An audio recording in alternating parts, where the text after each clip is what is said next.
ఉచిత పథకాల వల్ల బీహార్ రాష్ట్రం నుంచి, కోల్కతా నుంచి వలస కూలీలు కూడా మన రాష్ట్రానికి వచ్చి పనిచేయడం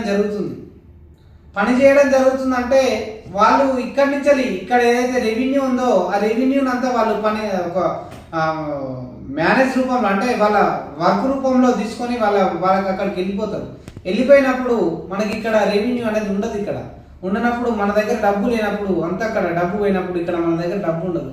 నెక్స్ట్ మనం ఏం చేయాలి? మనం పని చేయడానికి బీహార్కో రాజస్థాన్కో వెళ్ళాల్సిన పరిస్థితి ఏర్పడుతుంది.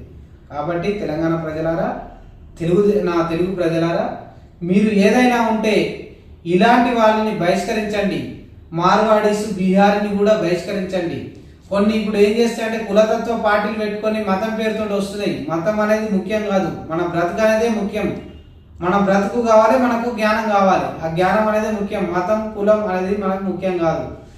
ఇదే విధంగా విద్యార్థుల రాజకీయ పార్టీ మీకు ఎల్లవేళలా అండగా ఉంటుంది.